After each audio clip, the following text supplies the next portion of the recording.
আমি আপনাদের সম্মুখে পবিত্র কোরআন মাজিদ থেকে সূরা আল হাদীদের 22 নম্বর আয়াত তিলাওয়াত করেছি। যে আয়াতে কারিমা আল্লাহ তাআলা বলেন, ওয়ামা সাবা মিন মুসিবাতিন ফিল আরদ ওয়ালা ফি আনফুসিকুম ইল্লা ফি কিতাব। ও দুনিয়ার মানুষ, তোমাদের জীবনে অথবা পৃথিবীর কোন লোকালয়ে এমন কোন বিপদ আসে না, মুসিবত আসে না, ইল্লা ফি কিতাব, যেটা আমি আল্লাহ কিতাবে লিখি নাই। মিন ক্বাবলি আন নাবরাহা, এবং এটা আমি গতকাল গত পরশু লিখি নাই। যে বিপদ মুসিবত আসবে এই জমিনের মাঝে আমি জমিন সৃষ্টি করার আগেই লিখে রেখেছি। ইন্না যালিকা আলাল্লাহি ইয়াসীর। তুমি বলবে এটা কিভাবে সম্ভব? এজন্য আল্লাহ জবাব দেন, জমিন বানানোর আগেই তিনি লিখেছেন। এটা আল্লাহর জন্য বড়ই সহজ। আমাদের কাছে কাল হলো তিনটা, অতীত, বর্তমান এবং ভবিষ্যৎ। আর আল্লাহর জন্য এটা সহজের কারণ আল্লাহর কাছে ভবিষ্যৎ বলতে কোনো কাল নেই, অতীত বলতে কোনো কাল নাই। আল্লাহর কাছে একটাই কাল, সেটার নাম হলো বর্তমান। এই যে আমি বসে আছি, আপনারা আমার দিকে তাকিয়ে আছেন, আমি কথা বলছি, আপনারা শুনতে পাচ্ছেন। ঠিক আমি যা বলি সব শোনেন, কিভাবে বলছি তা দেখেন, কারণ আপনি বর্তমানে অবস্থান করছেন। ঠিক আল্লাহ তাআলার কাছে অতীত ভবিষ্যৎ বলতে কিছু নাই, সব বর্তমান। তাই কখন কি ঘটবে আল্লাহ সবকিছু সমানভাবে জানেন। সুবহানাল্লাহ।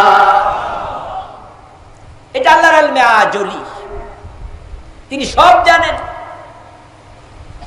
যে বিপদ করোনা ভাইরাস আজকে আমাদেরকে অ্যাটাক করলো,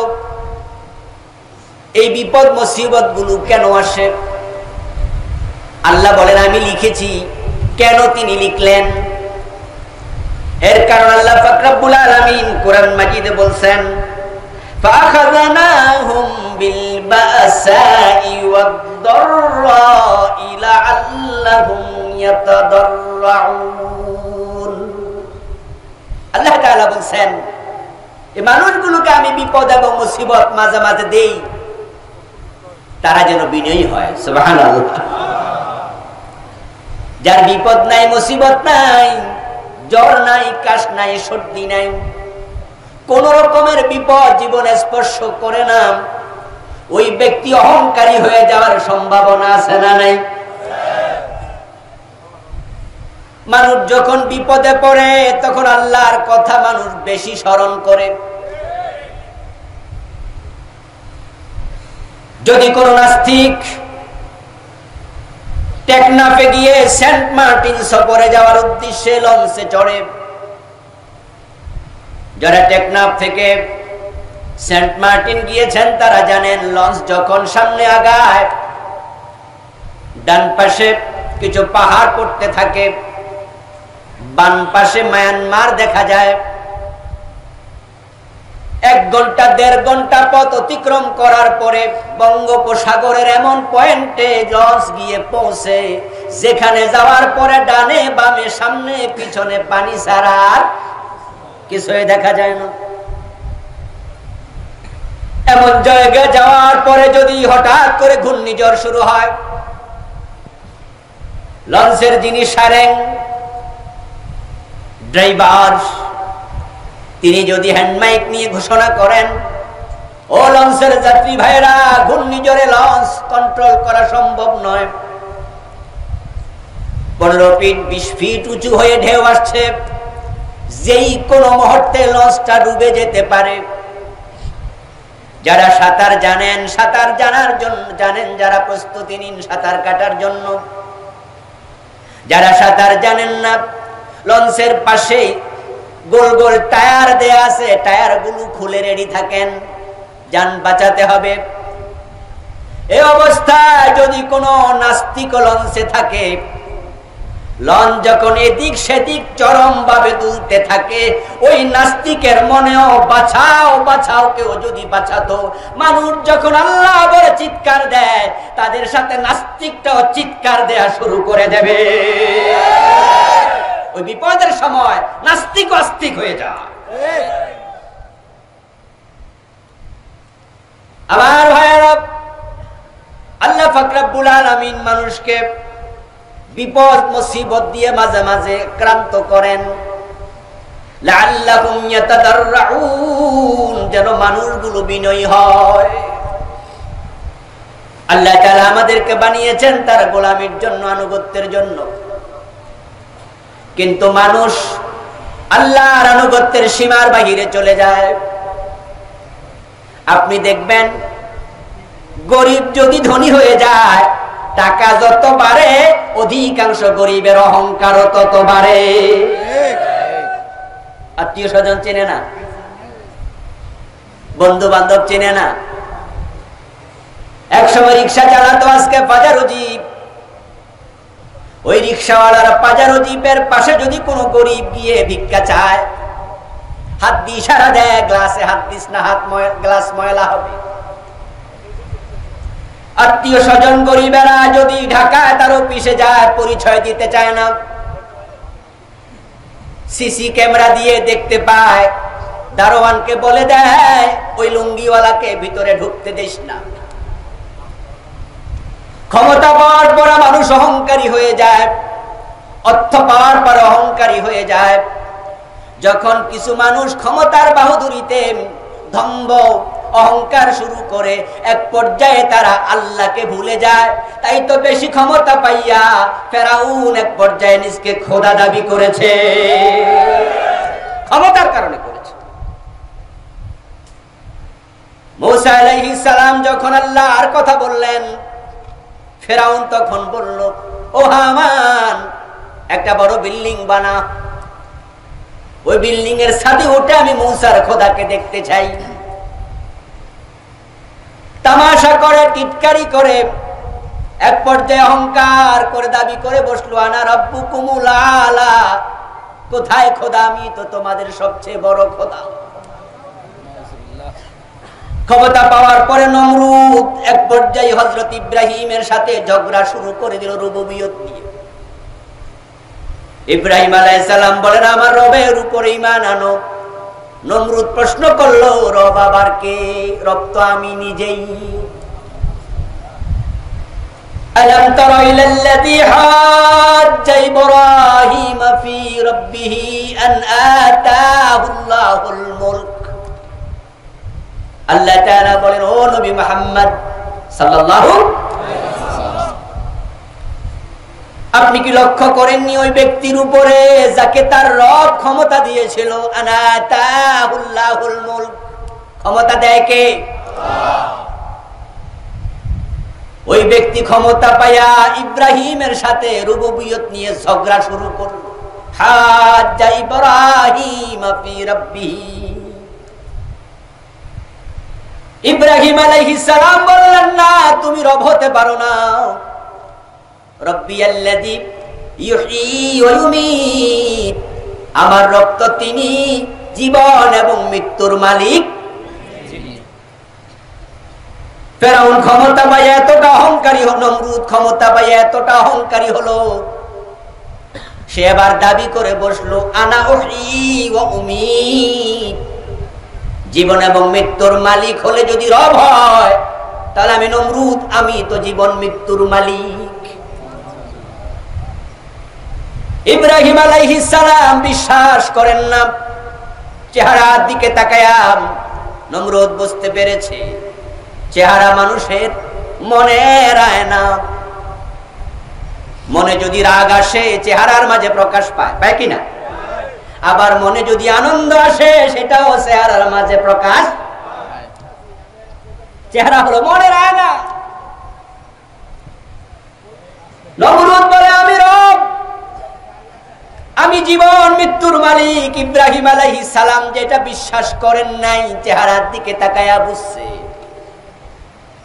নমরুদ বলে ভাতিজা তোমার কি বিশ্বাস হয় না? তার আমি বিশ্বাস করাচ্ছি, শোনো।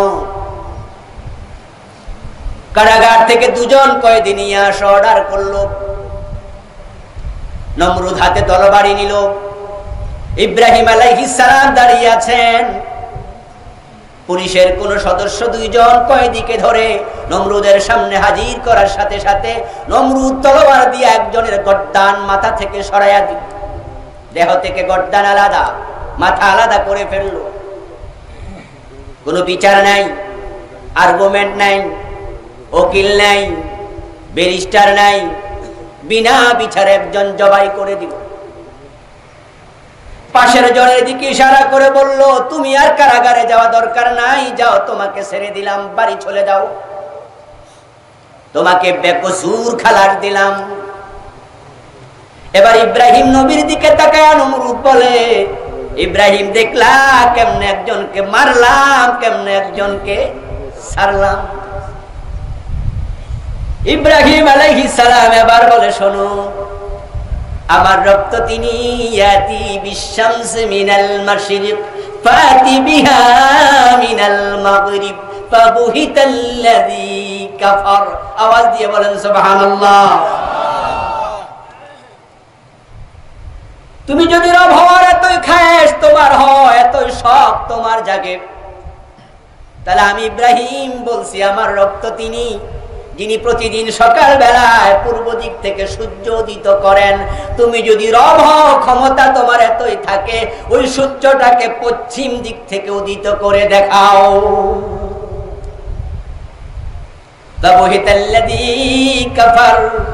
আল্লাহ তাআলা বলেন, এবার নমরুদ মাথা নত করে ফেললো। ওই কাফের মাথা নত করে বলে, এটা করার ক্ষমতা আমার নেই। তাহলে মানুষ কখনো কখনো ক্ষমতা পেয়ে অহংকারী হয়ে যায়, এই কথা সত্য কিনা? আল্লাহ তাআলা বলেন, আমি তো তোর অহংকার করার জন্য বানাই নাই, ও বান্দা, তোকে আমি বিনয়ের জন্য বানাইছি।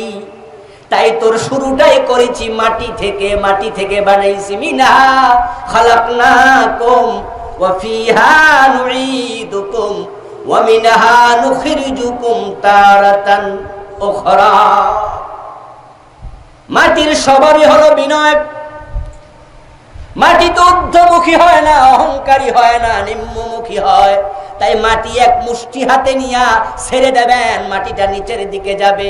মাটির মাঝে আঘাত করবেন, সে বিনয়ী হয়ে জায়গা করে দেবে, প্রতিবাদ করবে। ওই মাটি থেকে বান্দা তোরে বানাইছি বিনয়ের জন্য। এই জন্যই তো মুমিনের জন্য নামাজ বাধ্যতামূলক ইবাদত। নামাজ যখন মুমিন পড়ে তখন তার বিনয় প্রকাশ হয়। দেহের সর্বশ্রেষ্ঠ সবচেয়ে সম্মানীয় অঙ্গ মাথা আল্লাহর কদমে লুটিয়ে দিতে হয়। নামাজ হচ্ছে বিনয়ের সর্বশ্রেষ্ঠ জায়গা। তো মানুষগুলো যখন অহংকারী হয়, বিনয় থেকে সরে যায়, আল্লাহর আনুগত্যের বাহিরে চলে যায়, আল্লাহ তাআলা বলেন, আমি মাঝে মাঝে তাদেরকে বিপদ দেই এই কারণে যেন তারা আবার বিনয় হয়ে আমার কাছে ফিরে আসে। এই করোনা ভাইরাসে কত লোক আস্তিক হয়ে গেছে। আমি দেখলাম সোশ্যাল মিডিয়ায় আমাদের বাংলাদেশি এক সাংবাদিক আমেরিকায় থাকেন, আল্লাহর বান্দার নাম আমি ভুলে গিয়েছি। উনি বলছেন আমাদের বাংলাদেশে টেলিভিশন সাক্ষাৎকারে, উনি আমেরিকা থেকে বলছেন, আমি নাস্তিক ছিলাম, করোনা ভাইরাস আক্রান্ত হয়েছি, হাসপাতালে আমি অজ্ঞান ছিলাম, আমার সেন্স ছিল না, সবাই ভেবেছিল আমি মরেই যাব বুঝি। যখন আমি সুস্থ হলাম, সেন্স ফিরে আসলো, আমাকে এখন আর গ্যাস দেয়া লাগে না, নিজে নিজে নিঃশ্বাস নিতে পারি। ডাক্তার খুশি হয়ে গেল। আমার মুখ থেকে গ্যাসের নল আলাদা করে ডাক্তার যখন দেখলাম আমি নিজে নিজে নিঃশ্বাস নিচ্ছি। ডাক্তার খুব আনন্দিত, একজন মহিলা ডাক্তার আমার পাশে দাঁড়ায়া ওই মহিলা ডাক্তার আমাকে বলতেছে, যখন তুমি সেন্সলেস, তোমার হুঁশ নাই, জ্ঞান নাই, তখন তুমি বিড়বিড় করে কি পড়তেছিলা? আমি দেখছিলাম ওই কঠিন সময়, জীবন মৃত্যুর সন্ধিক্ষণে তোমার ঠোঁট নড়তেছে। তুমি কি পড়তেছিলে? মুখে কি জপতেছিলে? আমি বললাম আমি তো জানি না। বলে হ্যাঁ আমি দেখেছি সারাক্ষণ তুমি মুখ নাড়ছ।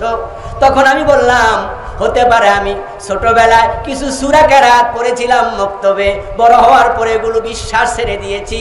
হতে পারে ওই কঠিন সময়ে আমার মুখ দিয়ে আল্লাহর কোরআনের আয়াতগুলো বের হচ্ছিল, এছাড়া আর কি বা হতে পারে। আমার মনটা সেই দিকে সায় দিল। আমি এখন আবার আস্তিক হয়ে গেলাম, আবার কোরআন পড়া শুরু করে দিয়েছি, নামাজ পড়া শুরু করে দিয়েছি। ঠিক এইভাবে করোনা কারো জন্য আল্লাহর করুণা হয়ে আগমন করেছে। বিপদ আসলে মানুষ আল্লাহমুখী হয়, এটা স্বাভাবিক। ক্ষমতা এবং টাকা মানুষকে অত্যন্ত অহংকারী বানায়, মানুষ সীমালঙ্ঘন করে। আল্লাহ পাক রব্বুল আলামিন চান না আমাদেরকে ধ্বংস করতে, তাই তিনি ছোট ছোট বিপদগুলো দেন, দিয়ে তিনি আমাদেরকে ইশারা দেন এর চেয়ে বড় বিপদ দেওয়ার ক্ষমতা আল্লাহর আছে না নাই? এই যে আজকে তুরস্কে আপনারা দেখেছেন ভূমিকম্প হয়েছে 6.something, অনেকগুলো বিল্ডিং ধসে গিয়েছে, অনেক মানুষ মারা গিয়েছে। এই জাতীয় ভূমিকম্প বাংলাদেশও মাঝে মাঝে, কথা বলেন না, হয় কিনা? হয়। ভূমিকম্প, ভূমি মানে কি? জমিন, যেখানে বসে আছেন। কম্প মানে নড়াচড়া করা। ভূমিকম্প মানে জমিন নড়ে। এই জমিন নাড়ায়া জমিনের মালিক আমাদেরকে বুঝায়। তোমরা যে বলো জমিন আমার, এটা কার? আমার। ওটা কার? আমার। বাড়ি কার? আমার। গাড়ি কার? আমার। মানুষ ইশারা দিয়ে কয় চোখে যতটুকু দেখা যায় ওই পরিমাণ জমি আমার। আল্লাহ জমিন নাড়ায়া বুঝায় জমিন তোর না, তোর যদি হতো তুই নাড়া দেখি, তুই তো সামান্য জমিনও নাড়াতে পারবি না। জমিনের মালিক আমি আল্লাহ, তা চাইলে পুরা জমিনকে একসাথে নাড়ায়া দিতে পারি।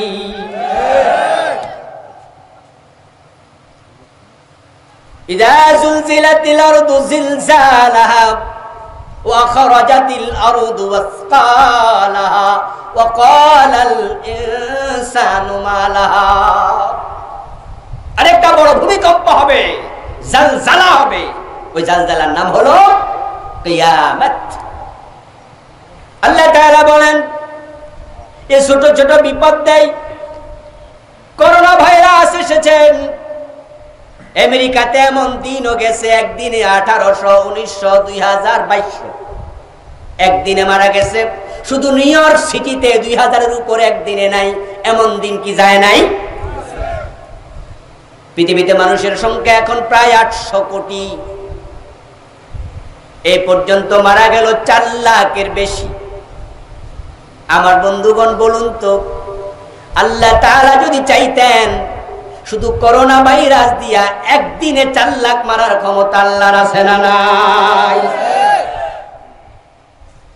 তিনি কোরআন মাজিদে বলেন ওয়ালানুযীকান্নাহুম মিনাল আযাবিল আদনা দুনা আযাবিল আকবার লাআল্লাহুম ইয়ারজিউন। আমি তাদেরকে মাঝে মাঝে ছোটখাটো বিপদ দেই, বড় বড় বিপদ দেই না। আমি বুঝাইয়া দেই বড় বিপদ দেওয়ার ক্ষমতাও আমার আছে। আমি বড় বিপদ দেই না, ছোট বিপদ দেই যেন তারা আমি আল্লাহর কাছে ফিরে আসে।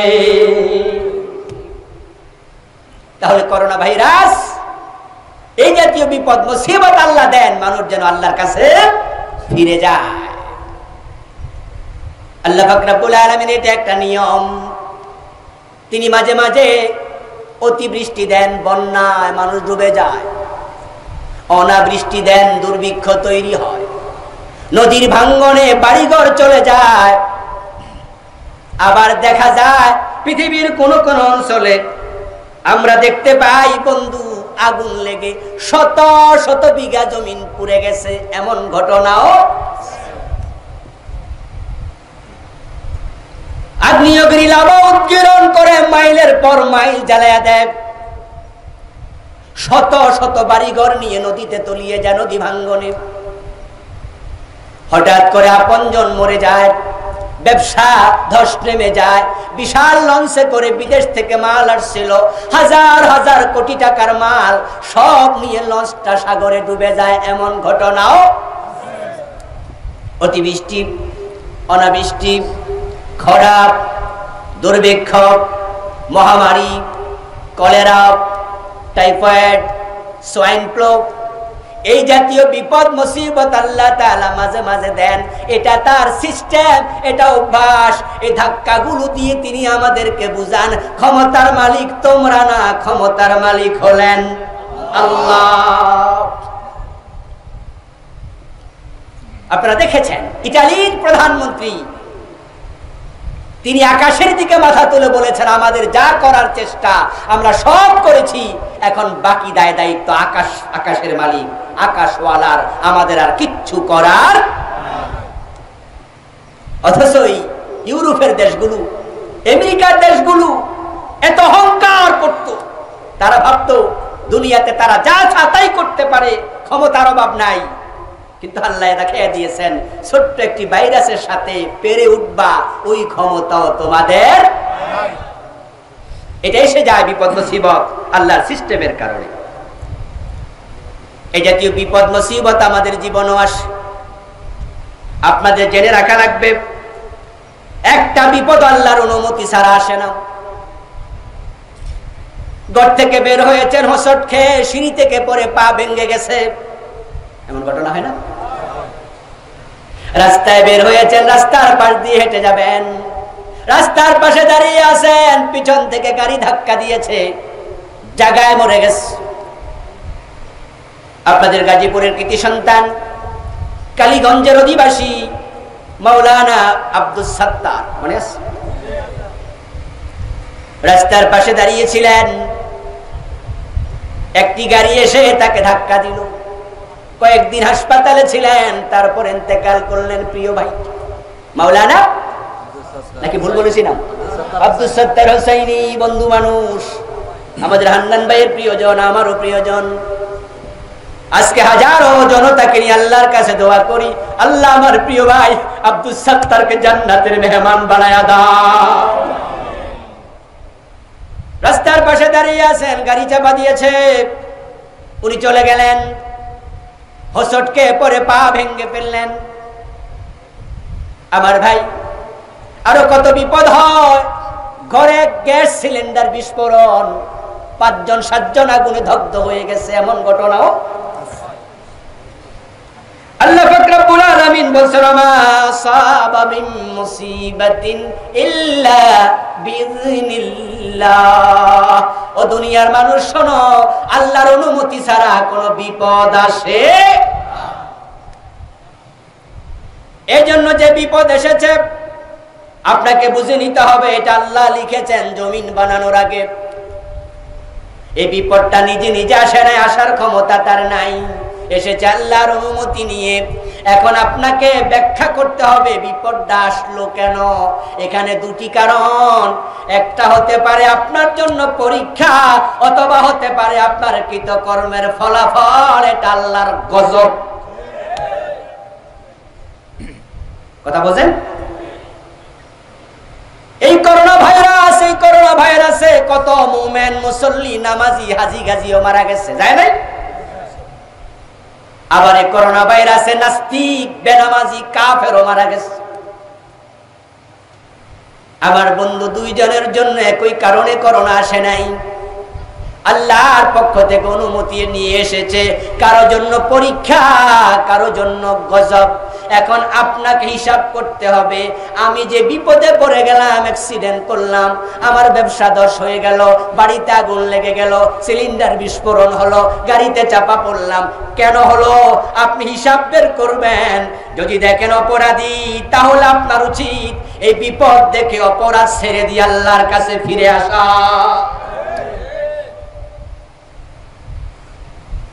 যখন ছোটখাটো বিপদ দিলে মানুষ আল্লাহমুখী না হয়, এক পর্যায়ে আল্লাহ পাক রব্বুল আলামিন তাকে আরো বড় বিপদে ফেলে দেন। এটা আল্লাহর সিদ্ধান্ত। বিপদ আসার দ্বিতীয় কারণ হবে আমরা এই জমিনে বিপদ আসার মতো পরিবেশ নিজেরাই তৈরি করছি। কোরআনে আল্লাহ বলেন যহারাল ফাসাদু ফিল বাররি ওয়াল বাহরি বিমা কাসাবাত আইদিন নাস। জমিনে, স্থলে এবং জলে যত বিপর্যয় দেখো তোমরা, আল্লাহর বক্তব্য হলো এই বিপর্যয়গুলো তোমাদের নিজের হাতের কামাই। এই জমিনে বিপদ আল্লাহ তাআলা বলেন আমি কেন দেই? দেয়ার কারণ শোনো। ওয়ালাকাদ হালাকনাল কুরুনা মিন ক্বাবলিকুম লাম্মা যালামু। 4 লাখ আমি ধ্বংস করলাম করোনা দিয়ে। তোমরা যদি তাওবা করে ফিরে না আসো, অপরাধ কমায়া না দাও, জুলুম করতে থাকো, 4 লাখের জায়গায় 4 কোটি, 4 কোটির জায়গায় 10 কোটি, 100 কোটি, 200 কোটি, আমি আল্লাহ যদি চাই এই করোনা দিয়া 800 কোটি মানুষকে মারার ক্ষমতা আল্লাহর আছে না নাই? বাঁচার কোনো সুযোগ থাকবে না যদি আল্লাহ চান।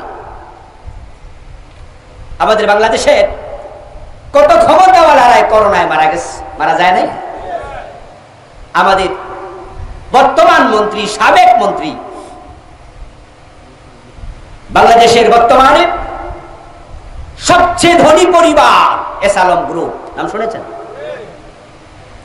অনেকগুলো ব্যাংক তাদের নিয়ন্ত্রণে। সবচেয়ে বড় ব্যবসায়ী প্রতিষ্ঠান এস আলম গ্রুপের কর্ণধার, ওনাদের পরিবারের একজন ভাই করোনা আক্রান্ত হলেন। চাইলেই একটা এয়ার অ্যাম্বুলেন্স নিয়ে যেই কোনো সময় পৃথিবীর বড় যে কোনো হাসপাতালে যাওয়ার ক্ষমতা অর্থনৈতিকভাবে তাদের ছিল, কিন্তু এমন সময় আক্রান্ত হয়েছে তামাম পৃথিবী, লকডাউন, কোথাও যাওয়ার সুযোগটাও নাই। কোটি কোটি টাকা আছে, বাঁচার সুযোগ। আমাদের সাবেক মন্ত্রী নাসিম সাহেব মারা গেলেন করোনায়, ঠিক না? বর্তমান চলমান মন্ত্রী আব্দুল্লাহ ধর্ম প্রতিমন্ত্রী মারা গেলেন করোনায়। আপনারাই বলুন তো, অর্থ এবং ক্ষমতা দুটাই তাদের আছে না নাই?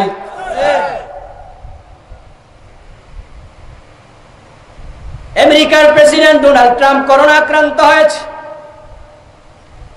আল্লাহ তাআলা যদি চাইতেন করোনা দিয়া তাকে তিনি মেরে ফেলবেন, বলুন তো বাঁচানোর ক্ষমতা কি কারো ছিল? আল্লাহ পাক রব্বুল আলামিন আমাদেরকে সতর্ক করছেন, তোমরা যা করছো থেমে যাও। ওয়ালাকাদ হালাকনাল কুরুনা মিন ক্বাবলিকুম। আমি এই জাতীয় বড় বড় আযাব দিয়া, গজব দিয়া তোমাদের আগেও কত জাতিকে আমি ধ্বংস করেছি, কত জনপদ আমি উল্টায়া দিছি, গজব দিয়ে শেষ করেছি। লাম্মা যালামু, আর এই কাজ আমি তখন করেছি যখন তারা জালেম হয়ে গিয়েছে। এটা জুলমের ফল। মানুষ যখন জুলুম করে, মাজলুম আর্তনাদ করতে থাকে, মাজলুমের ফরিয়াদ যখন বেড়ে যায়, আল্লাহর গজব তখন নেমে আসে।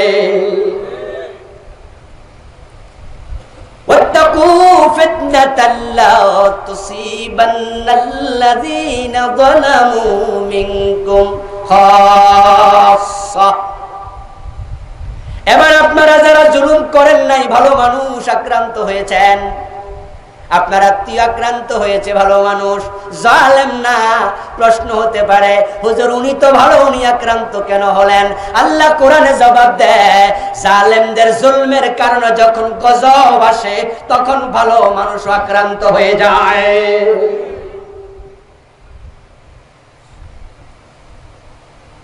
জুলুম যখন বেড়ে যায়, গজব তখন নেমে আসে। আজকের পৃথিবীতে জুলমের কোনো অভাব নাই। আমরা দেখেছি এই করোনার 8-9 মাসে ব্যক্তিগতভাবে আমি যে যোগ অঙ্ক কষেছি, হিসাব করেছি, আমি দেখেছি পৃথিবীতে যারা যত বড় জালেম তারা আক্রান্ত হয়েছে তত বেশি।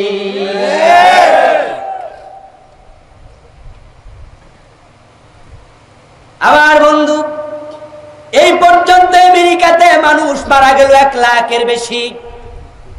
2 লাখের বেশি না, 2 লাখের বেশি। কিন্তু হিরোশিমা নাগাসাকি জাপানের ওই 2টি শহরে আমেরিকা এট এ টাইম বোমা ফেলেছিল।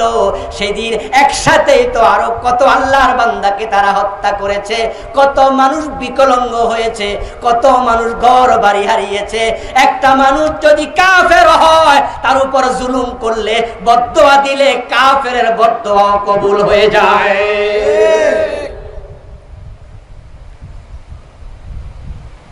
ইয়ামানে, সিরিয়া, বসনিয়া, সেসনিয়া, সোমালিয়া, কাশ্মীরে, আলজেরিয়া, ফিলিস্তিনে, আফগানিস্তান সহ তাকায়া দেখো মায়ানমারের দিকে প্রতিদিন কত বনি আদমকে তারা হত্যা করেছে। এই মানুষগুলো মানুষকে মানুষ মনে করে নাই, তারা কচুর মতো কেটেছে, পাখির মতো গুলি করেছে, বম্বিং করে হত্যা করেছে। যখন জুলুম বেড়ে যায়, আল্লাহর গজব নেমে আসে। করোনা তার বাস্তব নমুনা।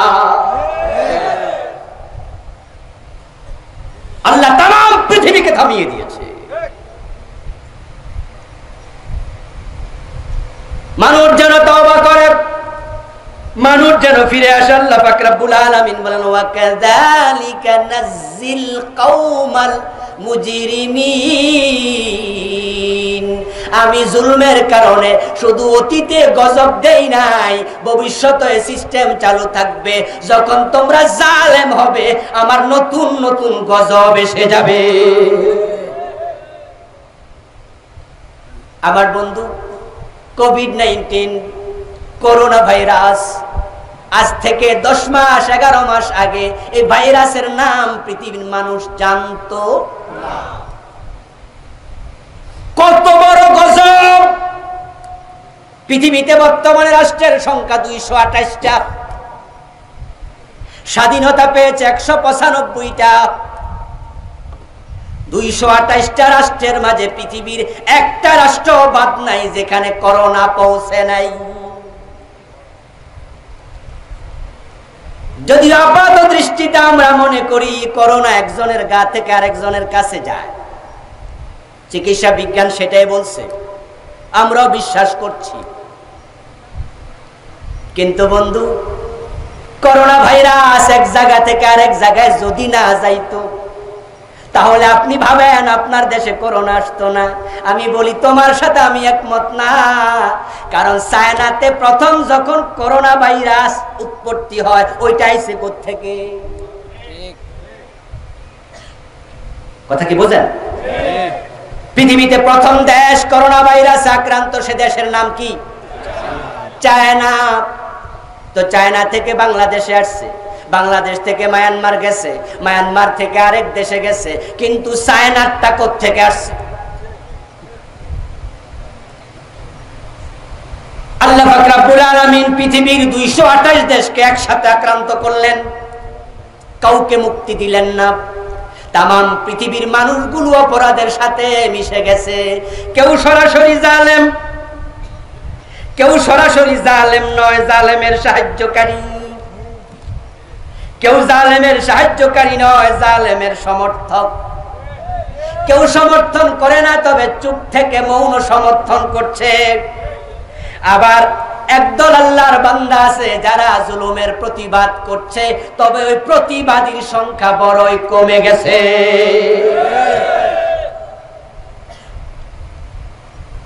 আর পৃথিবীর সবচেয়ে বেশি মাজলুম জনগোষ্ঠীর নাম হলো মুসলমান।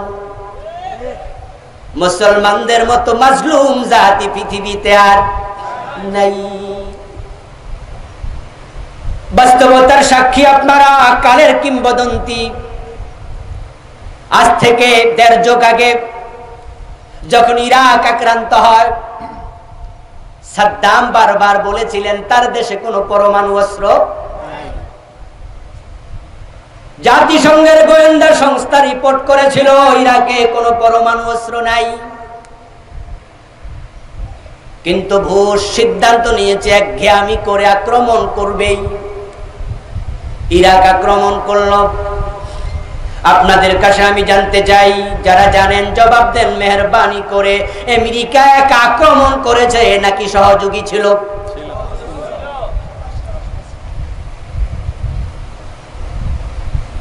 এই যে আমি এখানে বসে আছি, আমরা প্রোগ্রাম করতেছি কোন জায়গায় কোন মাহফিল কোন মাঠে, আমার বন্ধু স্যাটেলাইট থেকে এটা দেখা যায় না, কথা বলেন দেখা যায় কিনা?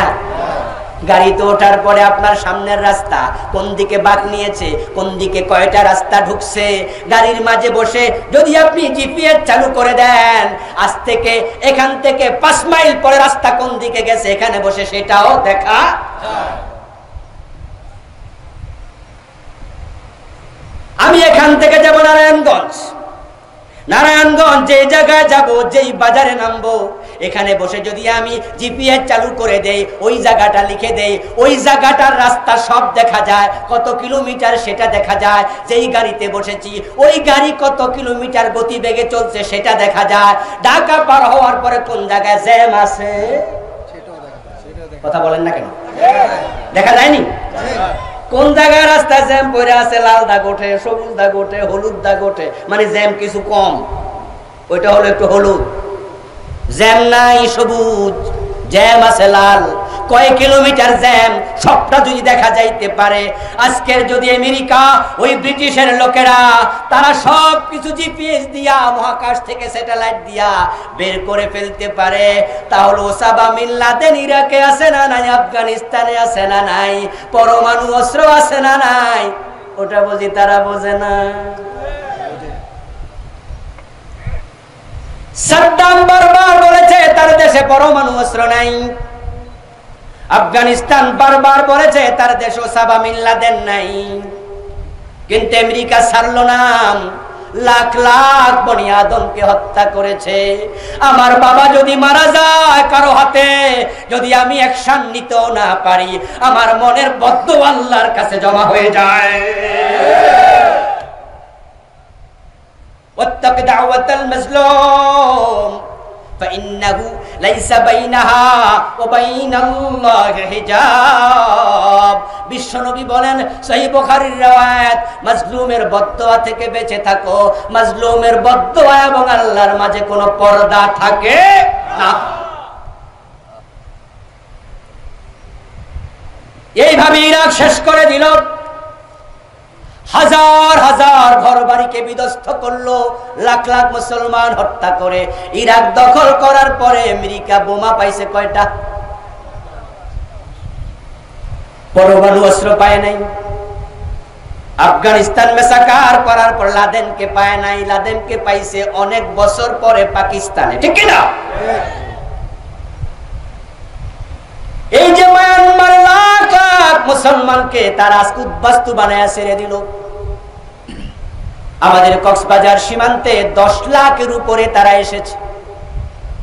আমি দুবার তাদের কাছে দেখতে গিয়েছিলাম, সামর্থ্যের আলোকে হাদিয়া তোহফা নিয়ে। এমন এক আল্লাহর বান্দার সাথে দেখা হয়েছিল, চিটাঙ্গা বাংলায় তারা কথা বলে, তারা বাংলাভাষী, চট্টগ্রামের আঞ্চলিক ভাষায় তারাও কথা বলে। ওই বুড়া মুরব্বী বলল, হুজুর লাইনে দাঁড়াতে লজ্জা পাই, ত্রাণের জন্য দাঁড়াই না, কিন্তু পেটের ক্ষুধায় দাঁড়াতে বাধ্য হই। যেই দেশে আমি ছিলাম আমার নিজের পার্সোনাল প্রাইভেট কার ছিল, বিশাল ব্যবসা প্রতিষ্ঠান, ব্যাংকে টাকা পয়সা জমানো ছিল, হঠাৎ আক্রান্ত হলাম, কোন রকমের জানটা লইয়া আপনাদের বাংলাদেশে এখন উদ্বাস্তু লাইনে দাঁড়ায় ভিক্ষা নেই। এই যে মায়ানমারের লোকেরা আমাদের মুসলমানদের উপর জুলুম করলো, আমেরিকা ইরাকের উপর জুলুম করলো, ব্রিটিশ আফগানিস্তানের উপর জুলুম করলো, এই দেশ ওই দেশের উপরে করলো।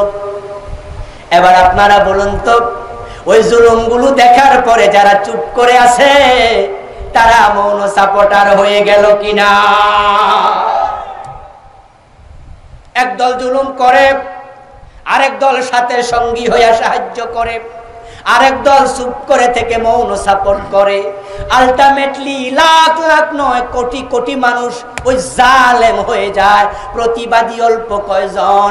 জালেমদের অপরাধের কারণে যখন আযাব আসে তখন ভালো মানুষরাও বাঁচতে পারে না, তবে জালেমরা গজবে পড়ে জাহান্নামে যায়। আর যারা ভালো মানুষ তারা যদি গজবে পড়ে যায় আল্লাহ শাহাদাতের মর্যাদা দিয়ে দেয়।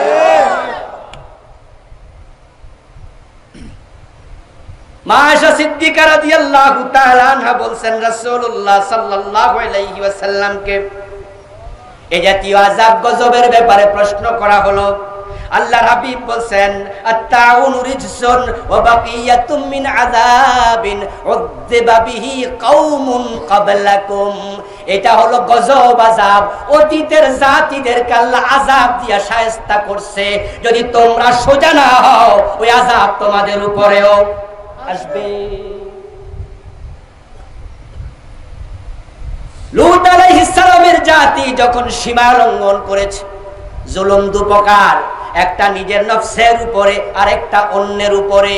আদম আলাইহিস সালাম যখন জান্নাতে নিষিদ্ধ গাছের ফল ভক্ষণ করলেন, তখন তিনি দোয়া করলেন রব্বানা যালামনা আনফুসানা ওয়া ইল্লাম তাগফির লানা ওয়া তারহামনা লানাকুনান্না মিনাল খাসিরিন। বাংলা অর্থ হলো, হে আল্লাহ, আমি নফসের উপরে জুলুম করেছি।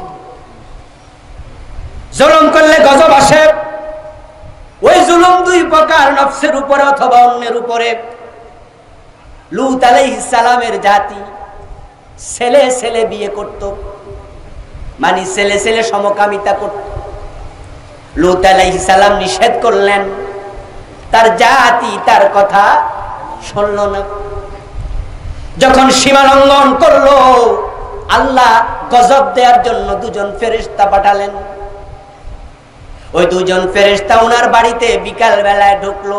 না দোষ নো দোষ, একেবারে তাগড়া যুবক, এখনো পূর্ণ যৌবনে পা রাখিনি, মোষ উঠেছে দাঁড়িয়ে ওঠেনি, চেহারা বড় সুন্দর। লূত আলাইহিস সালামের বাড়িতে এসেছে। ওই জালেম মানুষগুলো, আমাদের দেশের বখাটে ছেলেরা সুন্দরী মেয়ে দেখলে যেমন পিছু নেয়, লূত আলাইহিস সালামের জাতির ওই জালেম গুলো ওই যুবকদের পিছু। লূত আলাইহিস সালাম বললেন, মেহমানদের সম্মান করো, অপমান করো না। আমার বাড়িতে তোমরা কেন এসেছো? খারাপ চিন্তা পরিত্যাগ করো, চলে যাও। তারা বলল না, মেহমানদেরকে আমাদের হাতে তুলে দাও। হযরত লূত আলাইহিস সালাম বললেন, যদি তোমরা প্রস্তাব দাও, আমার মেয়ে বিয়ে দিতে রাজি, মেহমান তোমাদের হাতে দিতে রাজি।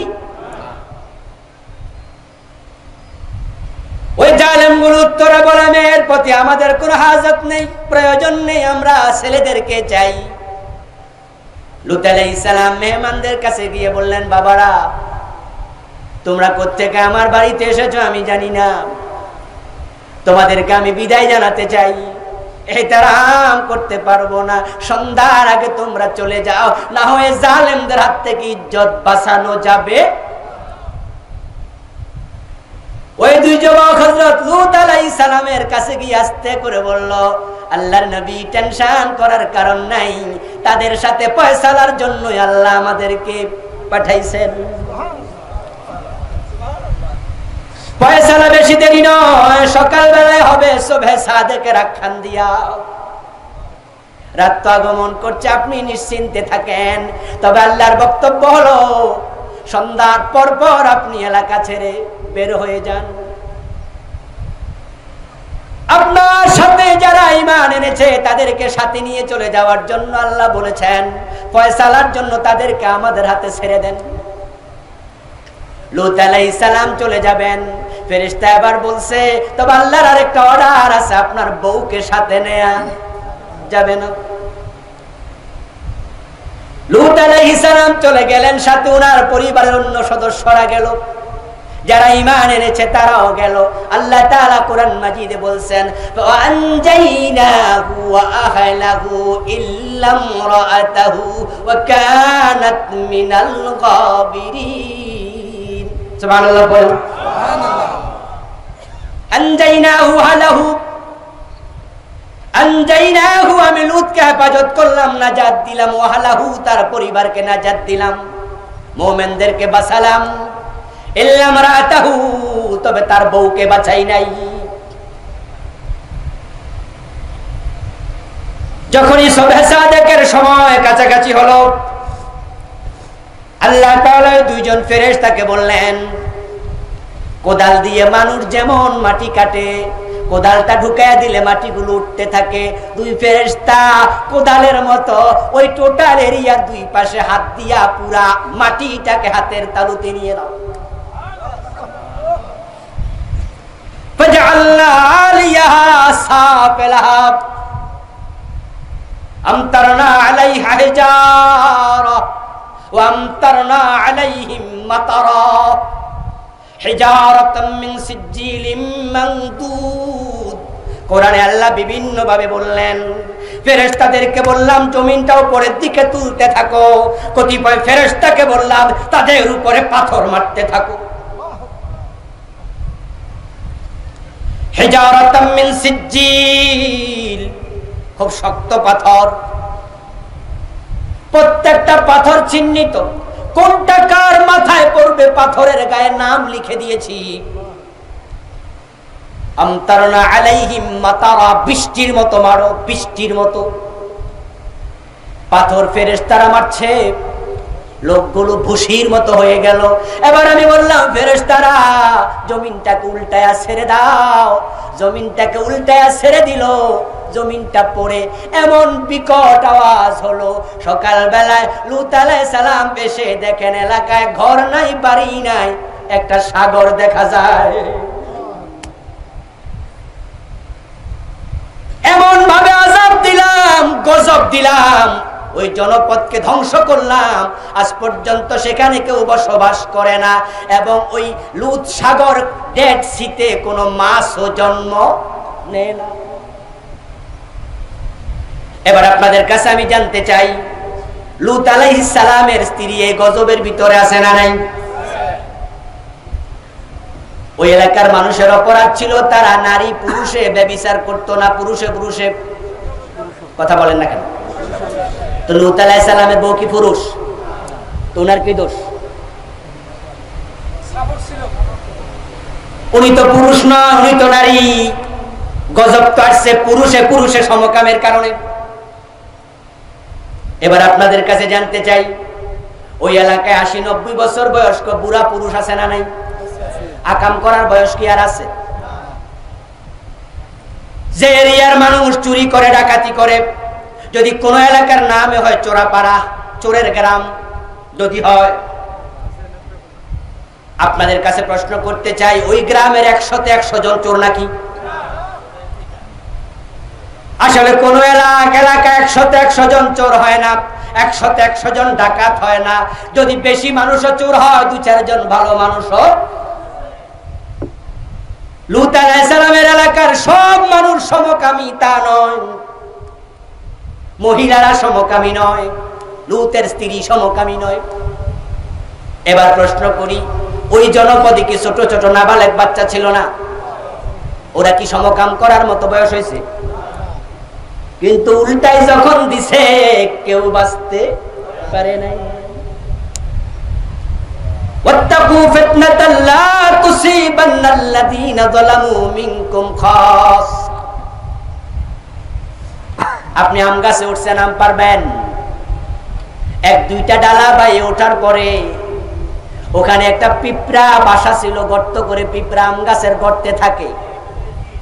যখনই আপনি উঠলেন গাছে, লাল লাল 10-15টা পিঁপড়া আপনার পা বেয়ে উঠতে শুরু করলো, 1-2-3টা কামড়ও মারলো। আপনি যদি ওই পিঁপড়ার কামড় থেকে নিজেকে বাঁচাতে চান, তাহলে আপনি মাইক্রোস্কোপ দিয়া, টেলিস্কোপ দিয়া কে কামড়াইছে খুঁজে খুঁজে বাইর কইরা মারবেন, ঠিক না? যখনই পিঁপড়া গুলা গায়ে উঠবে, 2-1টা কামড় দেওয়ার সাথে সাথে আপনি দিবেন ডলা, যেটি এখনো কামড়ায় নাই ওইগুলো। আল্লাহ বলেন সবাই জালেম হবে না, কিন্তু জালেমরা যখন জুলুম করে, সীমা লঙ্ঘন করলে গজব আসবে। তাই তোমরা যারা ভালোবাসো চুপ থাকবে না, জালেমদের বিরুদ্ধে তোমাদের প্রতিবাদ করা লাগবে।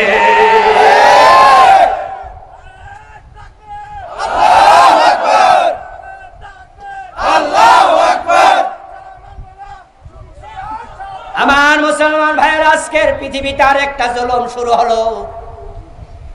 ওই জুলুমটা শুরু করেছে ফ্রান্সের রাষ্ট্রীয় সরকারের মদদে, রাষ্ট্রের মদদে শুরু হয়েছে। একটা রাষ্ট্রপ্রধান এত নিচে নামতে পারে এটা আমার জানা ছিল না। আমরা দেখেছি ফ্রান্সে রাসূল সাল্লাল্লাহু আলাইহি ওয়াসাল্লামের ব্যঙ্গচিত্র আঁকায়া ওয়ালের মাঝে পুলিশি প্রহরায় তারা তুলে রেখেছে।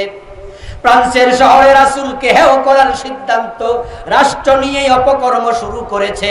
এটা রাসূলের উপরে জুলুম, চরম মানের জুলুম।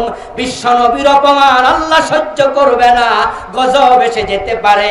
ওই গজব থেকে বাঁচতে চাইলে তামাম পৃথিবীর সব ভালো মানুষগুলো প্রতিবাদী হওয়া দরকার। আল্লাহু আকবার, আল্লাহু আকবার।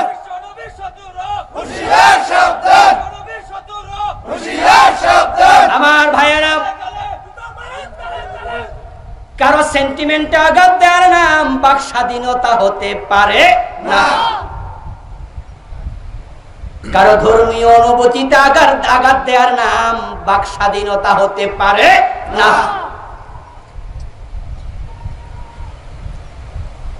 নবী মুহাম্মদ আপনার কাছে যদি বিশ্বাস না হয় আপনি মানবেন না। আপনাকে কেউ তো জোর করে মানাতে যায় নাই। আপনার ভালো লাগে না আপনি মানবেন না, কিন্তু অন্যের ভালো লাগার মাঝে আঘাত দেওয়ার কোন অধিকার আপনার থাকবে না, অধিকার নাই। যদি আপনি ঘরে বসে থাকেন, চুপ করে থাকেন, প্রতিবাদ না করে, তাহলে প্রমাণ হবে আপনিও মৌন সাপোর্টার হয়ে গেছেন। আরবিতে একটি কায়দা আছে, নিয়ম আছে, আসসুকুতু নিসফুর রাজা। যদি কেউ চুপ থাকে, বাংলায় প্রবাদ আছে, মৌনতা সম্মতির লক্ষণ। ঠিক। আজকে আরেক গজবের ভূমিকা ফ্রান্স তৈরি করেছে। রাসূল সাল্লাল্লাহু আলাইহি ওয়াসাল্লামকে ব্যঙ্গচিত্র এঁকে হেয় করা যাবে না, ছোট করা যাবে না, কারণ রাসূলের ইজ্জতের নিরাপত্তার দায়িত্ব নিয়েছেন স্বয়ং আল্লাহ। তিনি কোরআন মাজিদে বলেছেন, ওয়ারাফানা লাকা যিকরাক। ও নবী, আপনার সম্মান, আপনার নামের মর্যাদা আমি আল্লাহ উপরে তুলে দিয়েছি। রাসূল সাল্লাল্লাহু আলাইহি ওয়াসাল্লামের ব্যঙ্গচিত্র আঁকার কারণে তামাম পৃথিবীর মুসলমান প্রতিবাদী হয়ে রাস্তায় নেমেছে। পৃথিবীতে এখনো কোটি কোটি মুসলমান আছে, তার প্রমাণ পাওয়া যাচ্ছে। আমরা বাংলায়রা বাংলার রাস্তায় নেমে প্রতিবাদ করছি, পাকিস্তান করতেছে, তুরস্ক করতেছে, এইভাবে তামাম দুনিয়ার মুসলমান প্রতিবাদী হয়ে রাস্তায় নেমেছে। যদি আমরা প্রতিবাদ বন্ধ করে দেই, আল্লাহর নবীর সম্মান সামান্য কমবে না। তবে প্রতিবাদ না করার কারণে গজব আসলে কেউ বাঁচতে পারবেন না।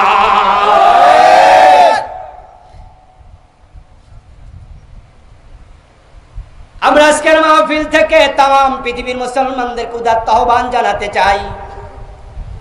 একটা রাষ্ট্রের মেরুদণ্ড হলো তার অর্থনীতি, ঠিক না? ফ্রান্সের যে পণ্যগুলো আছে আমরা বয়কট করতে চাই।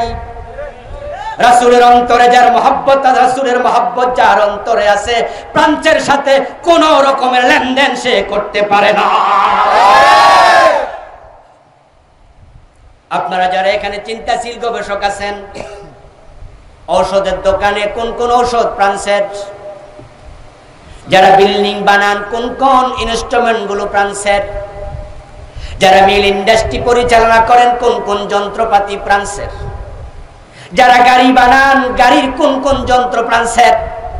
এইভাবে প্রত্যেকটি সেক্টরে ফ্রান্সের পণ্যগুলো চিহ্নিত করে ওই পণ্যগুলো যদি আমরা বয়কট করা শুরু করে দেই, পৃথিবীতে প্রায় 200 কোটি মুসলমান ফ্রান্স পঙ্গু হয়ে যাবে। হাজার হাজার কোটি বিলিয়ন ডলার তাদের বিপর্যস্ত হবে।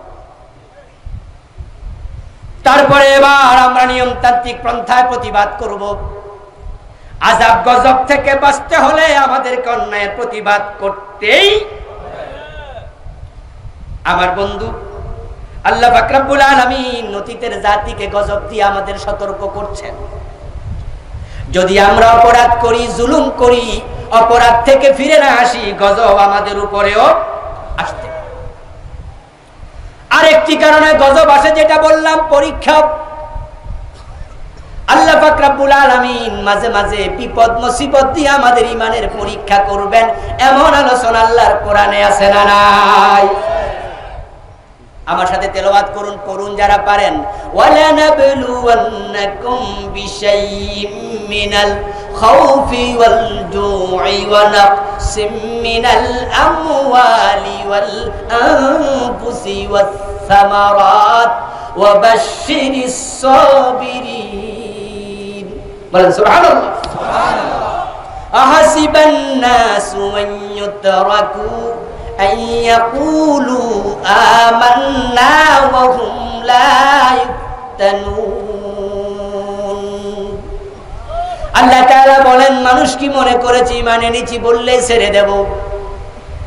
তাদের ঈমান আসল না ভেজাল, আমি কি পরীক্ষা করব? ওয়ালানাবলুওয়ান্নাকুম, অবশ্যই আমি তোমাদের পরীক্ষা করব। কে বলছেন? কি দিয়ে পরীক্ষা করবেন? এবার বলছেন বিশাইইম মিনাল খাউফ, আমি ভয় দিয়ে পরীক্ষা করব। ওয়াল জু, ক্ষুধা দিয়ে পরীক্ষা করব। ওয়া নাকসিম মিনাল আমওয়ালি ওয়াল আনফুসি ওয়াস সামারাত, পরীক্ষা করব তোমাদের জান এবং মালের ক্ষতি দিয়ে। এই করোনা ভাইরাস এসেছে জালেমদের জুলমের প্রতিফল, এটা হতে পারে, হওয়ার সম্ভাবনাই বেশি। কারণ আমরা দেখেছি, আলহামদুলিল্লাহ আলহামদুলিল্লাহ আলহামদুলিল্লাহ, পৃথিবীতে মুসলমান রাষ্ট্রের সংখ্যা কয়টা?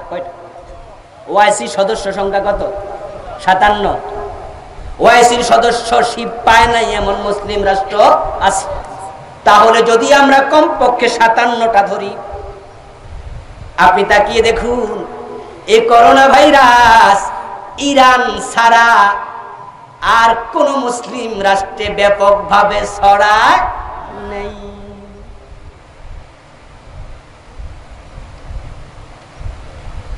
করোনা ভাইরাস এসেছে, মুসলমানদেরকে টাচ করেছে, কিন্তু মেচাকার করে নাই। বাংলাদেশের দিকে তাকান, আমরা গরিব রাষ্ট্র, সরকার লকডাউন দেয়। ওই যখন চরম ভাবে লকডাউন চলছিল, আমার বাসাটাও কাউরান বাজারের পাশে। আমি কাউরান বাজারে মাঝে মাঝে খরচার জন্য যাইয়া দেখতাম কাঁচামালের আড়তে কোনো লকডাউন নাই।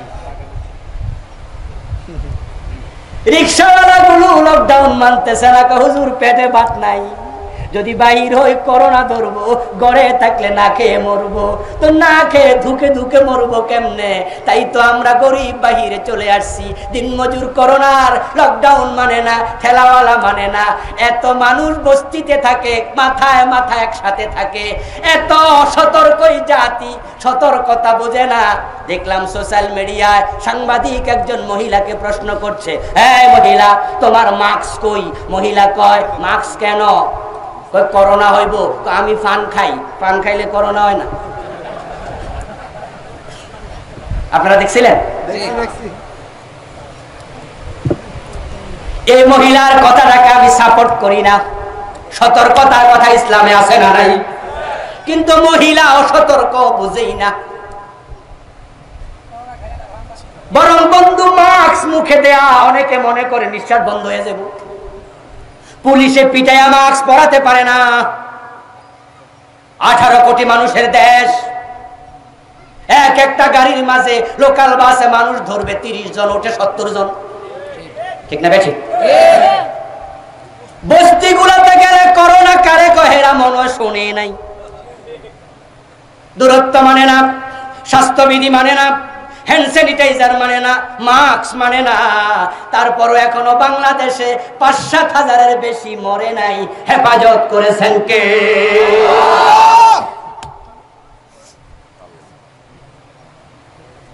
এবার বলুন তো, আমেরিকার নিউ ইয়র্ক সিটির মানুষ আমাদের মতো অসচেতন নাকি সচেতন?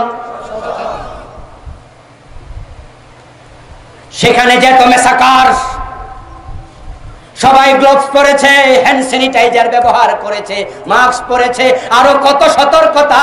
ইতালিতে চলছে, ফ্রান্সে আজকেও 1000-এর কাছে মারা গেল 900-র উপরে আজকের এই দিনে।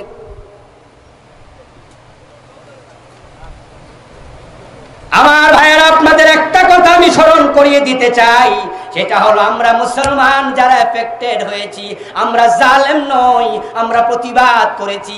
জালেমদের কারণে গজব এসে গেছে, তারাও মাঝে মাঝে এফেক্টেড হয়ে যাচ্ছে। এটা আল্লাহর পক্ষ থেকে আমাদের জন্য পরীক্ষা।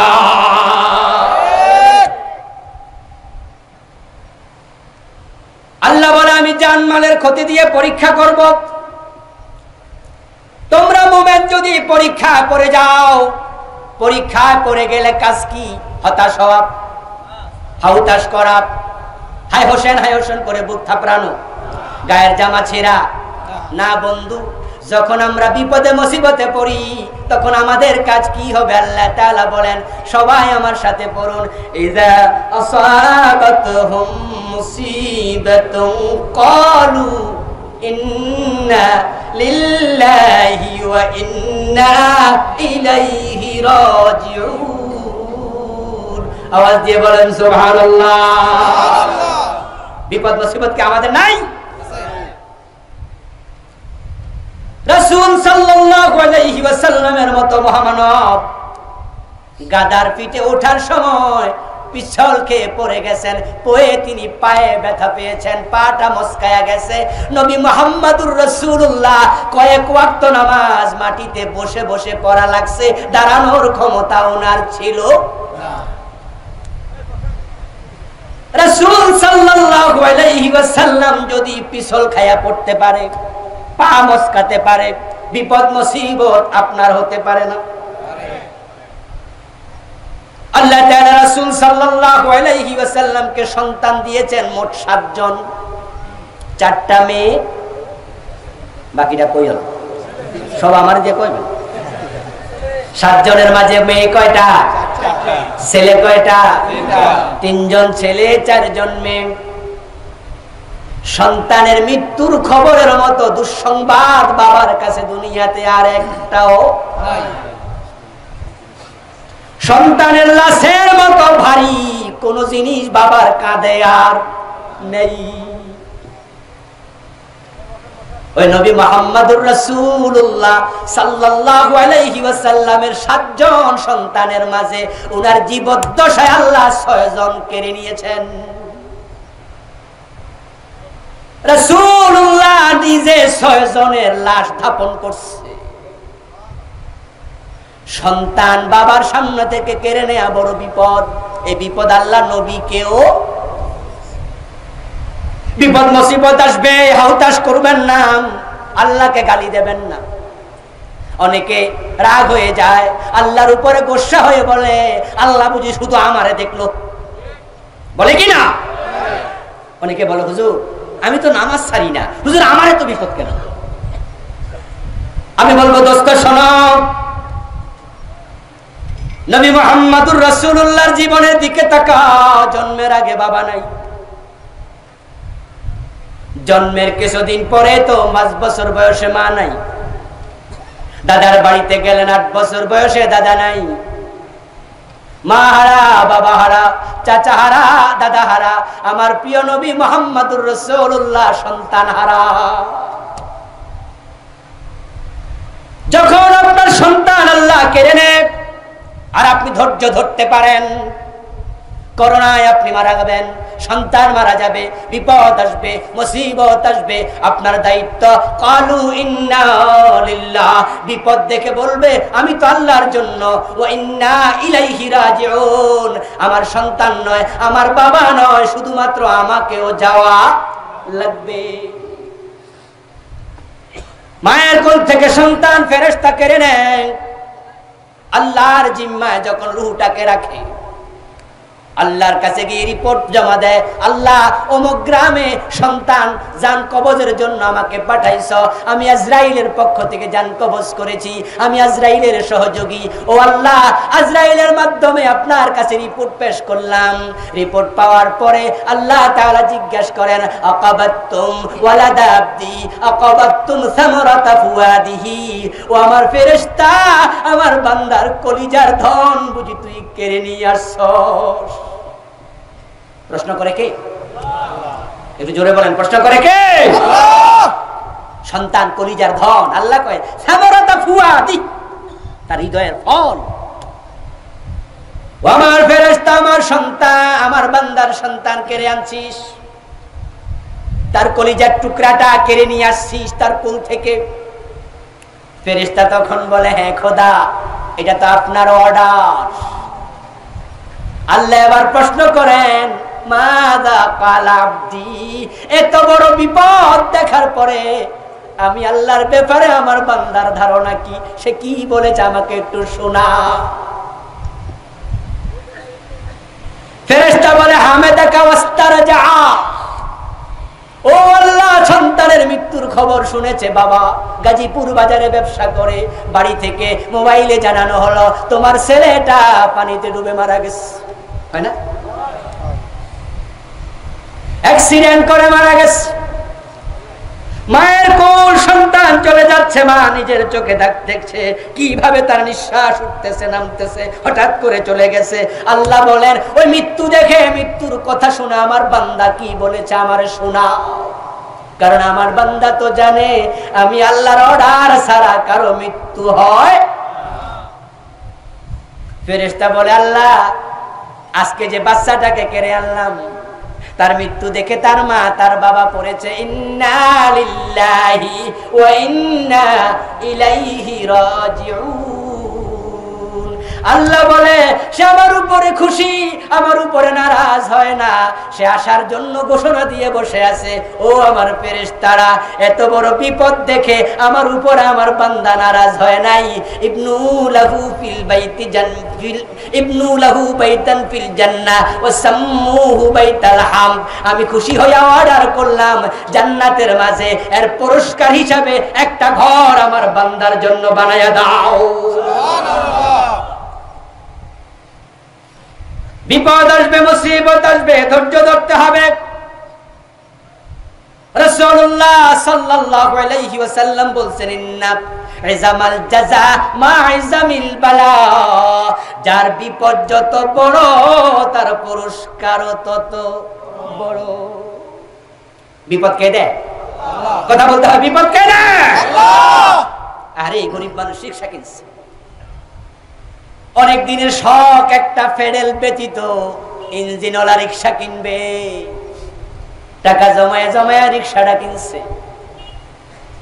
স্বপ্নের বাস্তবায়নে মনে আনন্দ ধরে না, যাত্রী নিয়ে গাজীপুরে যাচ্ছে, রাস্তায় উঠছে, পিছন দিয়া ট্রাকে ধাক্কা দিয়া ধুমরে মুছরে শেষ করে দিল। ওই গরিব মানুষটার জন্য এটা বড় বিপদ। লাখ লাখ টাকা খরচ করে দোকানটা সাজাইছেন, লাখ লাখ টাকার মাল তুলেছেন, কারেন্টের শর্ট সার্কিট থেকে আগুন লেগে দোকান পুরাটা জ্বলে পুড়ে ছাই। এমন ঘটনা ঘটে কিনা? ঘটে না? এই যে বিপদ আসলো, আপনার কাজ কি? আপনার কাজ হলো ধৈর্য ধরা। যদি ধৈর্য ধরতে পারেন, রাসূলের শিখানো দোয়া শিখবেন, আল্লাহর শিখানো দোয়া ইন্না লিল্লাহি ওয়া ইন্না ইলাইহি রাজিউন। বিশ্ব নবীর শিখানো দোয়া আছে, রাসূলুল্লাহ সাল্লাল্লাহু আলাইহি ওয়াসাল্লাম ওই দোয়া শিখিয়েছেন। সেই দোয়াটা হলো আল্লাহুম্মা আজিরনি ফি মুসিবাতি ওয়া খুলুফলি খায়রাম মিনহা। রাওয়াহুল বুখারী। ছোট্ট দোয়া, ফজিলত অনেক বেশি। এই হাদিসটা riwayat করেছেন মা উম্মু সালামা। উম্মু সালামা রাসূলের স্ত্রীদের একজন, আমাদের মা। কি নাম? কথা বলতে হবে। উম্মু সালামা। মা উম্মু সালামা বলেন, আমার স্বামী আবু সালামা, রাসূলের স্ত্রী, তার আগের স্বামী আবু সালামা কোন একদিন আমার ঘরে ঢুকলেন। স্বামী ঘরে আসলো, মনে খুব আনন্দ, চেহারা হাস্যাস বাস্যাস। আমি জিজ্ঞাসা করলাম, আবু সালামা, আজকে তোমাকে এত খুশি খুশি লাগে কেন? আবু সালামা বললেন, রাসূল থেকে একটা হাদিস শুনেছি, ওই হাদিসটা শুনে আমার মন আজকে আনন্দে ভরে গেছে। কারণ কত বিপদ কত সময় আসে, ওই বিপদের সময় কোন দোয়া পড়লে আল্লাহ খুশি হয়, ওই দোয়াটা আজকে শিখেছি। উম্মু সালামা বলে, দোয়াটা আমাকেও শিখাও। আবু সালামা বলেন দোয়াটা হলো বিপদ আসলে তুমি পড়বে আল্লাহুম্মা আজিরনি ফি মুসিবাতি। বাংলা অর্থ হলো ও আমার আল্লাহ এই মুসিবতে তুমি আমাকে সাহায্য করো। মুসিবতে আমাকে সাহায্য করো মানে মুসিবত থেকে বাঁচাও, পরিত্রাণ দাও। আরেকটা অংশ ওয়াখলুফলি খায়রাম মিনহা, এই মুসিবতে তুমি যা কেড়ে নিয়েছো তার চেয়ে উত্তম কিছু আমাকে দিয়ে দাও। সুবহানাল্লাহ পড়বেন না? সুবহানাল্লাহ। আচ্ছা আমার ভাইরা বলুন তো বিপদে পড়ে যা হারাইছেন তার চেয়ে উত্তম কিছু দেয়ার মালিক, দেয়ার ক্ষমতা আল্লাহর আছে না নাই? আছে। উম্মু সালামা বলেন দোয়াটা আমি মুখস্থ করে নিলাম। কয়েকদিন পরে আমার স্বামী আবু সালামা মারা গেলেন। একজন নারীর কাছে স্বামীর মৃত্যুর সংবাদ বড়ই কষ্টের, বড়ই দুঃখের। স্বামী হলো এমন একজন মানুষ যাকে ছাড়া একজন নারীর জীবন চলে না, যদি চলে সেটা খোরাইয়া খোরাইয়া চলে।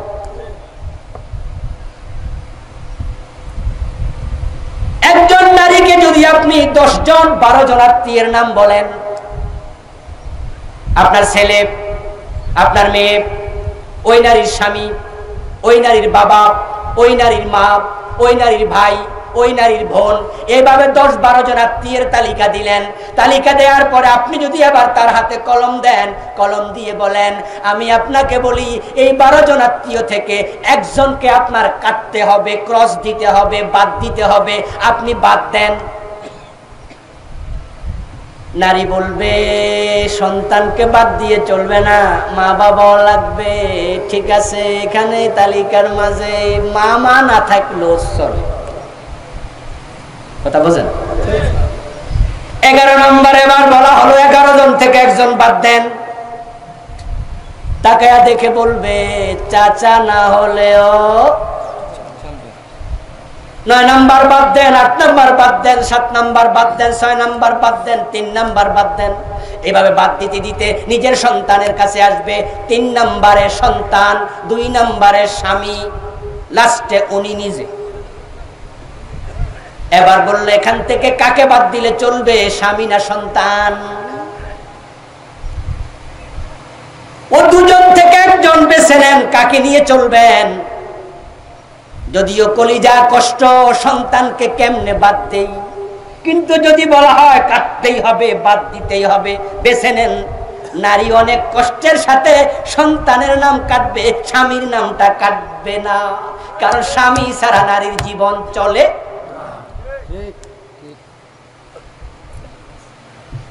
উম্মু সালামা বলেন আমার স্বামী মারা গেল, এর চেয়ে বড় মৃত্যু কঠিন সংবাদ আর কি। কিন্তু রাসূলের ওই দোয়াটা আমার মনে পড়ে গেল। ওই কঠিন বিপদে আমি পড়লাম আল্লাহুম্মা আজিরনি ফি মুসিবাতি ওয়া খুলুফলি খায়রাম মিনহা। এই দোয়াটা পড়ার পরে উনি তো আরব দেশের মানুষ, আরবিতে কি দোয়া পড়ছে এটা তো বোঝেই। স্বামীর কবর দেয়া হলো। রাতের বেলায় শুয়ে শুয়ে উনি ভাবেন আমি আল্লাহর কাছে দোয়া করছি, আল্লাহ বিপদ থেকে আমাকে পরিত্রাণ দাও, এর চেয়ে ভালো কিছু আমারে দাও। আমার স্বামী আবু সালামা অনেক বড় ভালো মানুষ, অনেক চরিত্রবান, অনেক বুদ্ধিমান, গুণের অভাব নাই। আমার চোখে এর চেয়ে ভালো স্বামী আর কে, আমি নিজেও বুঝতে পারছিলাম না। দোয়া তো করেছি। কয়েকদিন যেতে না যেতে আমার ইদ্দত যখন শেষ হয়, নবী মুহাম্মদুর রাসূলুল্লাহ আমার ঘরে ঢুকে বলেন উম্মু সালামা আমি তোমাকে বিয়ের প্রস্তাব দিচ্ছি।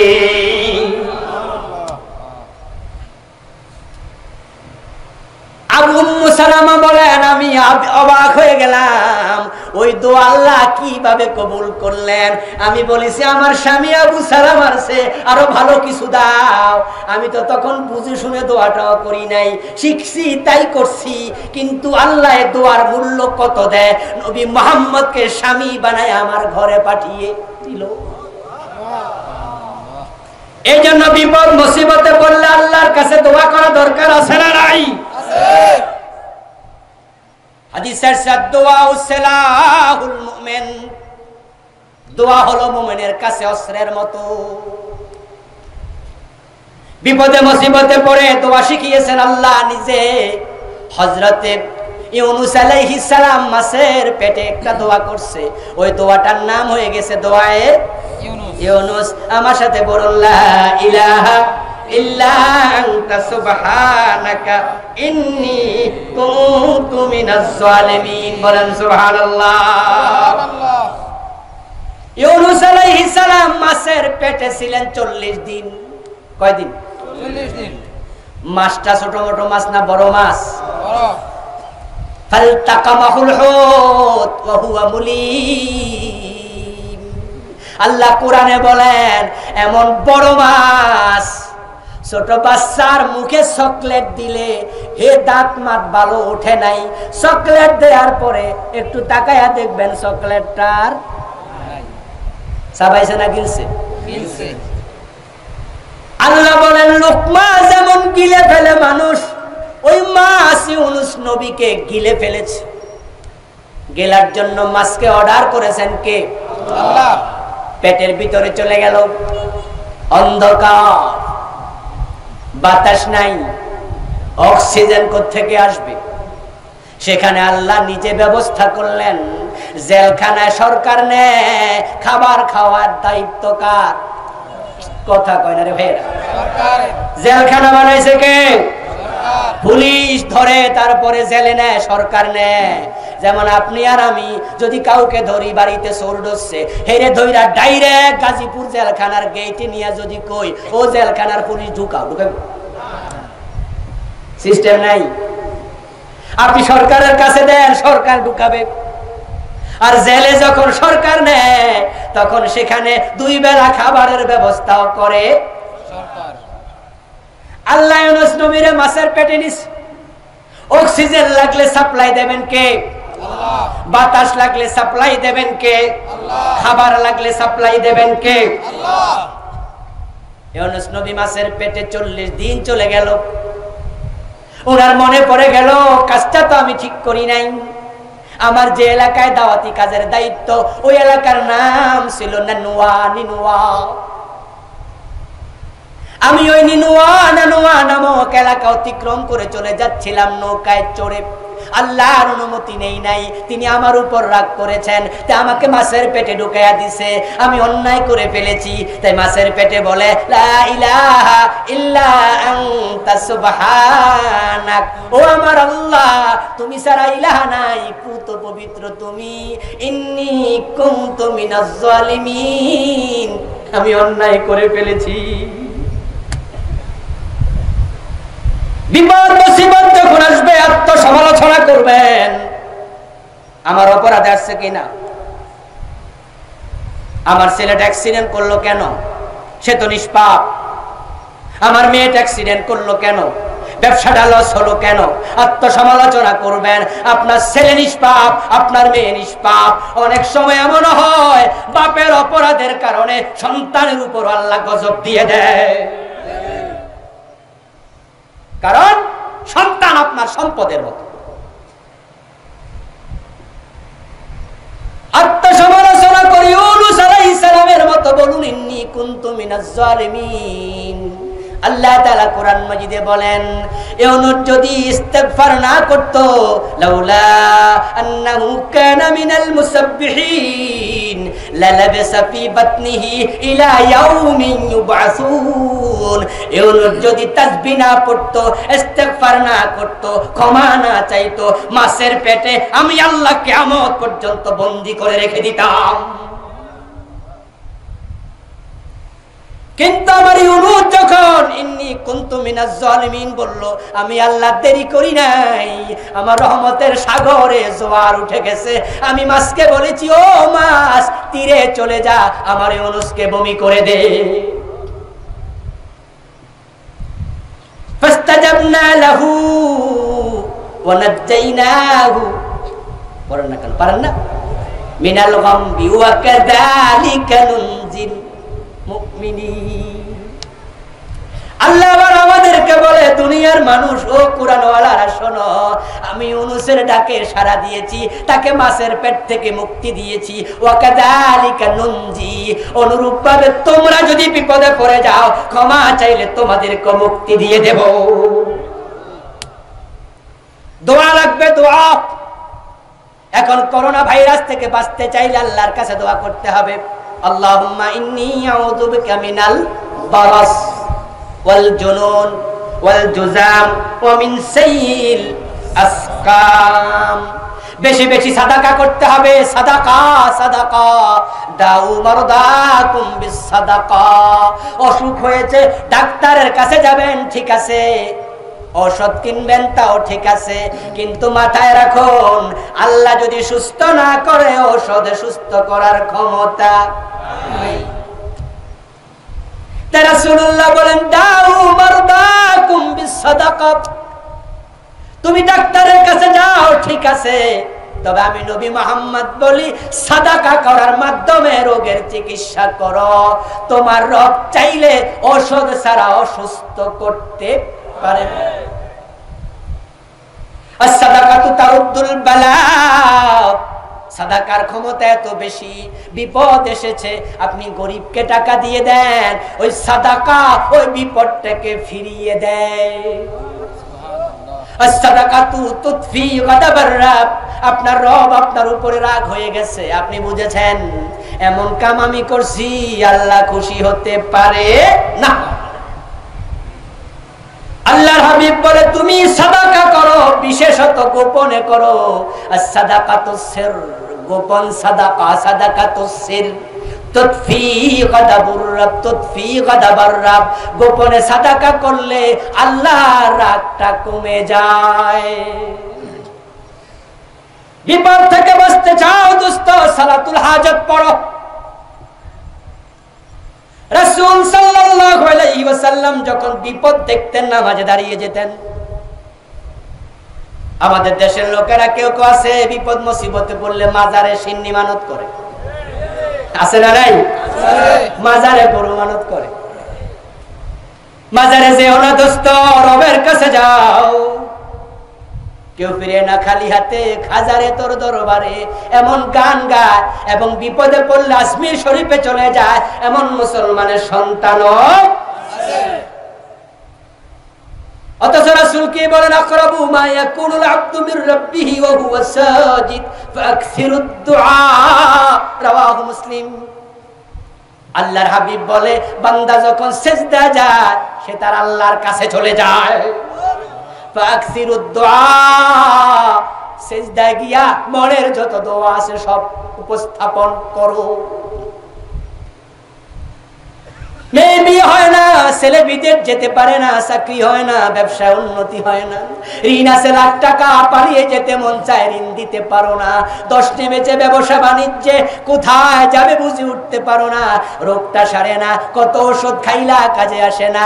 আমি তোমাকে বলি দোস্ত, তাহাজ্জুদের সময় সিজদায় চলে যাও। ওয়াস্তাইনু বিস-সাবরি ওয়াস-সালাহ।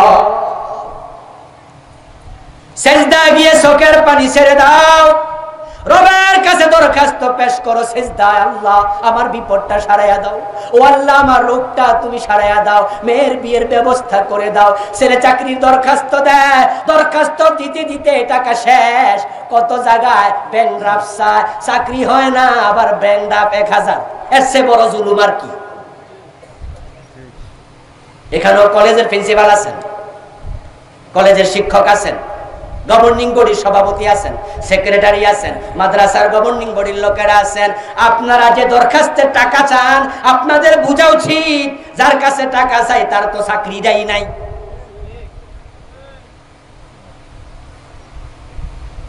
আপনি চাকরি পান না, ছেলের চাকরি হয় না, সিজদা গিয়ে দরখাস্ত করো। দোস্ত, তোমার রব যদি খুশি হইয়া দরখাস্তের ঠিক চিহ্ন দিয়ে দেয়, রিজিকের দরজা খোলা লাগবে না, জানালা খুলে দিলে তুমি নিয়ে কুলাতে পারবা না। এজন্য সাদাকা করতে হবে, সালাতুল হাজাত পড়তে হবে, সাথে সাথে সতর্কতা লাগবে। করোনা ভাইরাস থেকে সতর্কতা ইসলাম বিরোধী নয়, ইসলামেও সতর্কতা আছে না নাই? তবে আল্লাহ যদি হেফাজত না করে 1000 সতর্ক থেকেও বাঁচা যাবে না। তাই সবার আগে ধরনা দিতে হবে কার কাছে? আল্লাহর কাছে। আল্লাহ তাআলা আমাদের সকলকে বিপদ মুসিবতে ধৈর্যের সাথে হতাশ না হয়ে আল্লাহর উপর তাওয়াক্কুল রেখে আগানোর তৌফিক দান করুন। আল্লাহর উপরে ভরসা রাখা দরকার আছে কিনা? আওয়াজ করতে হবে, দরকার আছে কিনা? আমার ভাইরা, এই যে মাহফিল আজকে হয়েছে, আপনারা খুশি না বেজার? খুশি হলে কেউ উঠতে পারবেন না, একজন উঠবেন না। যুবকের আয়োজন করেছে, তাদের জন্য দোয়া করা দরকার আছে কিনা? যুবকদের এই আয়োজন ভবিষ্যতে হোক, আপনারা চান? এটা আওয়াজ করতে হবে, ভবিষ্যতে হোক, চান কিনা? গাজীপুরের এই মাহফিল দিয়ে সামনের মাহফিল গুলো খুলে যাবে ইনশাআল্লাহ, ঠিক না? এই মাহফিল উদাহরণ হয়ে যাবে, সামনের মাহফিল গুলো যেন প্রশাসন অনুমতি দেয়, এই মাহফিলকে উদাহরণ হিসেবে ব্যবহার করা যাবে। এই যুবকদের উপরে আমরা খুশি। আচ্ছা, যারা যারা আপনারা ভবিষ্যতে মাহফিল হোক চান, তারা একটু হাত দেখান তো দেখি, একটু কষ্ট দেবো 1-2 মিনিটের জন্য। নারে তাকবীর, দুই হাত একসাথে তুলুন, নারে তাকবীর। এবার বাম হাতটা একটু নামান, একটু কষ্ট দেব, ডান হাতটা একটু তুলে রাখুন প্লিজ। যদি খুশি হন, 10-এর লাঠি, কথা বলতে হবে, 10-এর লাঠি, তাদেরকে 10 টাকা দিলে আপনার কমে যাবে, তারা উৎসাহিত হবে।